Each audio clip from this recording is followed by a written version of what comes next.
Hey guys, good morning, जय माता दी, राधे राधे। कैसे हो आप सब गाइस? तो गाइस अभी सुबह के 4:30 बजे हुए हैं। तो मैंने अभी से ब्लॉग बनाना स्टार्ट किया है क्योंकि कल जैसा कि आपने देखा ब्लॉग में दीदी को मैंने लेबर रूम में एडमिट कर दिया था। उसके बाद मैंने कोई भी ब्लॉग नहीं बना पाया था। तो अब मैं बताती हूँ कि दीदी की हमारी नॉर्मल डिलीवरी हुई है। और नॉर्मल डिलीवरी में मुझे पता है कि पेन तो होता ही है, लेकिन फिर आराम भी ज़्यादा रहता है। तो नॉर्मल डिलीवरी भगवान की कृपा से अच्छी भी हो गई है और दीदी को बेबी गर्ल हुई है, मतलब बेटी हुई है। तो अब मैं फिर से मौसी बन गई हूँ।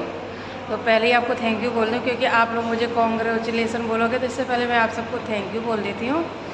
तो गाइज़ इसलिए आज मैंने सुबह से ब्लॉग बनाना स्टार्ट किया। मैंने कल कोई ब्लॉग बना नहीं पाया था क्योंकि दीदी अकेली थी और उनको भी टाँके, छोटे टाँके बोलते नहीं, छोटा ऑपरेशन, तो वही सब हुआ है। तो अभी वो उठ के बैठ भी नहीं पा रही है, उनको तो बस लेटी हैं। उनको वैसे भी उनको इतनी ज़्यादा वीकनेस हो गई थी। तो गाइस वीकनेस ज़्यादा थी तो फिर डॉक्टर ने उनको होश में लाया जैसे तैसे, फिर उनको दूसरे रूम में शिफ्ट किया। तो इसी चक्कर में वो तो अब एक तो उनको वीकनेस थी, फिर उनको बोतल वगैरह भी उन्होंने लगाई, इंजेक्शन भी दिए थोड़ी ताकत के, क्योंकि कमज़ोरी ज़्यादा थी। और डिलीवरी के बाद हमेशा कमज़ोरी आ ही जाती है क्योंकि ब्लीडिंग में थोड़ी दिक्कत वो होती है ना, किसी की ब्लीडिंग ज़्यादा चलती, किसी की कम। तो ब्लड ज़्यादा निकल गया था, तो इस वजह से ज़्यादा दिक्कत हो गई थी। तो अभी दीदी ठीक हैं, बोतल वोतल लगा दी और फिर दवाई उनकी कंटिन्यू दे रही हैं डॉक्टर ने, तो अभी तो आराम है। तो अभी बेबी को मैंने ही पूरी रात अपने पास में रखा क्योंकि अब वो ले नहीं सकती थी और अपना दूध भी नहीं पिला पा रही थी क्योंकि उनके दूध निकल नहीं रहा था। तो उसको ऊपर से दूध पिलाना पड़ रहा था और बच्चा है 2 चम्मच दूध पीता है और फिर रोने लगती है, फिर उसको 2 चम्मच दूध पिलाते हैं, फिर ऐसे पूरी रात चलता रहा। और उसकी आदत क्या है कि अभी तक वो पेट में दी तो उसे यही है कि मैं पेट में हूँ, जैसे मैं बेड पर लिटा देती हूँ तुरंत रोने लगती थी। और मैं उसको गोदी में ले लेके कल 1 बजे से अभी 5 बजे हैं और अभी तक मतलब मैं उसको गोदी में ही लेके बैठी। अब आप लोग सोचोगे कि मैंने ही गोदी लिया है, तो हाँ गाइस, मैंने ही ज़्यादातर मैंने ही अपने पास रखा है क्योंकि जीजा जी थक गए थे। वो 2 बजे के बाद सो गए थे और वो वैसे भी ऊपरी काम में लगे थे, जैसे खाना लेके आना, यही सब भाग दौड़ में लगे थे। तो बाबू तो मेरे ही पास था क्योंकि और कोई पास में आ नहीं पाया था। तो रात के 12 बजे जीजा जी की मम्मी आई थी औरैया से, क्योंकि उनकी ट्रेन लेट हो गई थी, तो इसलिए वो रात के 12 बजे आ पाई। तो वो भी थोड़ी देर उन्होंने भी लिया, फिर वो भी थकी हुई थी और वो भी, तो इस वजह से उनको भी मैंने बोल दिया मम्मी आप रेस्ट कर लो, मैं ही लेके बैठी रहूँगी क्योंकि कर क्या तो थकान तो हो ही जाती है सफ़र करने में, इतनी दूर का सफ़र औरैया से गाज़ियाबाद। तो इस वजह से फिर थोड़ी देर उन्होंने 2 घंटे रेस्ट किया। तो फ़िलहाल मैं अभी 5 बज चुके हैं और मैं हो गई हूँ फ्री क्योंकि अब मैंने मम्मी को दे दिया, मम्मी को जगा दिया है। और मैं गई थी नीचे चाय वाय लेने के लिए, मैं थोड़ी सी चाय पी कर आई हूँ और मैं चाय पीने के बाद मैं एकदम से फ्रेश होगी क्योंकि मेरा टाइम हो गया है ना जगने का। डेली मैं 4:30 पौने 5 या 5 बजे तक जग जाती हूँ, तो मेरी आदत है फ्रेश होने की तुरंत ही। तो चाय पी के मैं तुरंत फ्रेश हो गई। तो अभी चलते हैं अंदर और अब बाबू को दूध पिलाते हैं चल के, क्योंकि अभी मैंने दीदी को दे दिया था गोदी में लिटा के। थोड़ा सा मैंने सोचा कि थोड़ा सा अगर लगाएंगे तो जल्दी से दूध निकल आएगा, तो इसलिए मैंने उनको दे दिया था। लेकिन अभी क्या है कि अभी बच्चा है, ज़्यादा खींच नहीं पा रहा है, उसको आदत नहीं है। तो अभी मैं जैसी सुबह हो जाएगी वैसी मार्केट जाके उसके लिए बोतल लेकर आऊँगी और बोतल से पिलाऊँगी क्योंकि उसका चम्मच से पेट भर नहीं रहा और हमें भी अंदाज़ा नहीं है कि मैं उसे दूध कितना पिलाऊँ।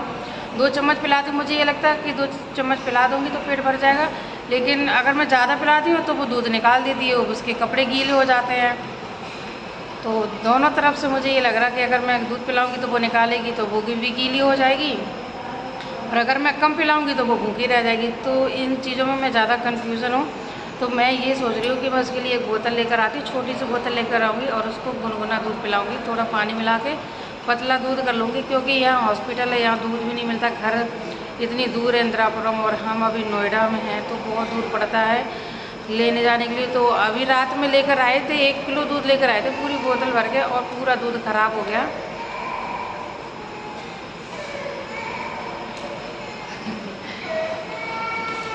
तो अभी बस मैं और जीजा जी दूध लेकर आए और हमने चाय भी पी ली है। तो अब चलिए चलते हैं अंदर और बाबू का फेस दिखाऊंगी मैं, थोड़ा सा दिखाऊंगी अभी। बाबू का फेस दिखाना है, दिखाना है। तो गाइस ये बेटी है रोते रोते अपनी मम्मी को ढूंढते ढूंढते आ रही थी। तो मुझे ये लगा कि पता नहीं ये अकेली कहाँ घूम रही है, इतनी तेज़ रो रही, मम्मी कहाँ है, मम्मी पास जाना है। तो मैंने इसको अपने साथ पकड़ लिया है और मैं इसकी मम्मी से मिलवाने के लिए जा रही हूँ। जब ऐसे बच्चे रोते हैं मुझसे देखा नहीं जाता है, तो इसलिए मैं इसको पहले इसकी बुआ के पास ले गई और फिर इसकी मम्मी के पास। तो इसकी बुआ ने इसे गोदी ले लिया, लेकिन जब तक मैंने इसकी मम्मी से नहीं मिलवा दिया, मैंने इस पर विश्वास नहीं किया। हे गाइस, तो वो बिटिया रो रही थी, मुझे बहुत तरस आता है जब कोई बच्चा अपनी मम्मी के लिए रोता है। मैंने उसकी मम्मी से मिलवा दिया है और उसकी मम्मी वॉशरूम गई थी और उसकी बुआ वहीं सो रही थी। तो उसको सोते में तो किसी को याद नहीं रहता, लेकिन वो बेचारी भी छोटी सी बच्ची थी, वो उठ के ऐसे रो रही थी और मुझसे देखा नहीं जा रहा था। मैं उसको मिलवा कर आई उसकी मम्मी से। जब तक मैंने उसकी मम्मी को नहीं मिलवा लिया, उसकी बुआ पे भी मैंने भरोसा नहीं किया, उसकी मम्मी से मिलवा के आई मैं, तब मुझे शांति मिली कि हाँ, 2 लोगों ने बोल दिया कि हाँ ये इनकी बेटी है। तब मैं वापस आई हूँ। मुझे बहुत तरस आता है छोटे बच्चों, भाई बच्चे हैं, पता नहीं ना समझ है, रोते रोते कहाँ निकल जाए। इतना बड़ा हॉस्पिटल है क्या, तो बच्चों का ख्याल रखना बहुत ज़रूरी है। जहाँ भी जाएँ अपने बच्चों को मतलब साथ में ही रखें और ध्यान ज़रूर रखें अपने बच्चों का। तो चलिए अभी मैं चलती हूँ अंदर, क्योंकि उस बच्चे को तो मैंने मिला दिया है, मुझे बड़ी खुशी हो रही है। अब मैं अपने बाबू से मिलती हूँ चल के। तो गाइस ये रात के 2:30 बजे का क्लिप है जो मैंने लिया है, क्योंकि ये मुझे सोने नहीं दे रही थी और ये खुद भी नहीं सो रही थी, रोए जा रही थी। तो 2 मिनट के लिए मैं इसके मुंह में जैसे ही दूध लगा देती थी चम्मच से, वैसे ही सो जाती थी और फिर रोने लगती थी। तो इसने मुझे पूरी रात नहीं सोने दिया और ऐसी गोदी में लेके मैं बैठी रही और अब फिर भी ये चुप नहीं हुई। तो आप देख सकते हैं मेरे बाल भी बिखरे हुए हैं और मुझे इसको लेके टहलना पड़ रहा है, क्योंकि सभी सो रहे हैं। आप देख सकते हैं पीछे बस यही एक दीदी हमारी जग रही हैं और ये हमें जगा रही हैं, बाकी सब सो रहे हैं। नींद तो मुझे भी बहुत तेज आ रही थी, लेकिन अब उसको घुमाना था तो इसलिए मैंने जीजा जी को जगाया नहीं। मैंने कहा वो सुबह उठ के फिर भाग दौड़ करेंगे, बाइक चलाएंगे, तो इसलिए मैंने उनको नहीं जगाया, इसको मैं ही टहलाती रही। और देखिए कैसे जग रही है, आंखें फाड़ फाड़ के देख रही है मुझे। तो गाइस इस हॉस्पिटल में जहाँ पर मैं हूँ ये बहुत ही अच्छा लग रहा है मुझे। यहाँ के जो वॉलपेपर है मुझे बहुत अच्छा ही लग रहा है। ये मन कर रहा है इसको उखाड़ के घर पे ही ले जाऊँ, अपने लगा लूँ जाके। तो अभी भी देखो सो ही नहीं है, 3:30 बज चुके हैं लेकिन अभी भी नहीं सो रही है, ये देखिए। तो बाबू भूखी थी, 4 बज चुके हैं, बाबू भूखी थी, तो मैंने सोचा इसको दूध पिला देती हूँ। लेकिन जैसे ही मैंने बोतल में देखा कि दूध ख़राब हो गया है, तो मैं और जीजा जी निकल पड़े 4 बजे ही दूध लेने के लिए। तो देखिए यहाँ पर रात में कितनी शांति होती है और लिफ्ट अभी बंद थी, तो हमें सीढ़ियों से नीचे जाना पड़ा। तो चलिए चलते हैं नीचे। और ये देखिए अभी मेरी हालत, अभी भी मेरी आँखें अभी भी ऐसे 4 बजे हुए, मैं इशारे कर रही हूँ कि 4 बजे हुए और हम नीचे जा रहे हैं। और ये देखिए कभी कभी ना लिफ्ट भी धोखा दे देती है, कभी कभी बंद हो जाती है, लेकिन चलो उतरने में तो ज़्यादा आसानी रहती है, लेकिन चढ़ने में बहुत ज़्यादा दिक्कत हो जाती है। तो उतर तो जाएंगे, लेकिन जब चढ़ने की बारी आएगी ना तो बहुत ही पैरों में दर्द होगा और मुझसे चढ़ा नहीं जाएगा।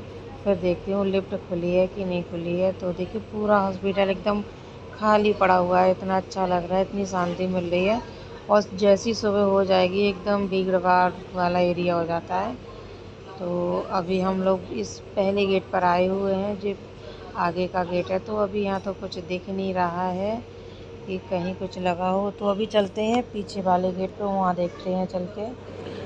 तो देखिए कितना प्यारा लग रहा है। बस मुझे नोएडा की मतलब यही चीज़ सबसे अच्छी लगती है, ये पूरी ग्रीन सिटी लगती है, मतलब चारों तरफ हरा ही भरा लगता रहता, तो यही मुझे बहुत अच्छा लगता है नोएडा का। तो जीजा जी को लगी थी प्यास, तो उन्होंने पिया ठंडा ठंडा पानी और मैंने थोड़ी थोड़ी सी क्लिप ले ली है जो मुझे अच्छा लग रहा था, पार्क सा बना हुआ था। तो गाइस वहाँ तो दूध मिला नहीं, तो हम लोग थोड़ा सा और आगे बढ़ गए। अभी हम लोग आ गए हैं मेन गेट पे, जहाँ से मैंने एंट्री ली थी। तो अभी गार्ड वाले भैया से पूछा है तो उन्होंने बता दिया है कि दूध बाहर मिलेगा। तो हम लोग दूध लेने बाहर जा रहे हैं। और गाइस दूध तो हमने ले लिया है, तो यहीं पे बन रही थी गरम गरम चाय मसाले वाली। तो हम लोगों ने चाय भी पी ली है, क्योंकि अंदर बहुत एसी चल रही है और एसी की वजह से हालत ख़राब हो गई। सर्दी इतनी ज़ोर की लग रही थी। और मैंने ये चाय, नमकीन और दूध ले लिया है। बाबू को दूध पिलाएंगे चल के। उगते हुए सूरज को देखने का नज़ारा ही कुछ अलग होता है, बहुत ही प्यारा लगता है। हे गाइस, तो सुबह हो गई है और अभी आप देख सकते हैं अभी तीनों लोग सो रहे हैं। अब बाबू भी सो रहा है, बाबू की मम्मी भी सो रही है, बाबू के पापा भी सो रहे हैं। मैं ही जग रही हूँ। इसे बस मेरी नींद ख़राब करनी थी, तो इसने मेरी नींद ख़राब कर दी है। तो गाइस, इसी के साथ आज की ब्लॉग का यही एंड करते हैं और मिलते हैं आपको नेक्स्ट ब्लॉग में। आपको ये ब्लॉग कैसा लगा, लाइक करें, कमेंट करें, चैनल को सब्सक्राइब करें। Bye bye, love you all.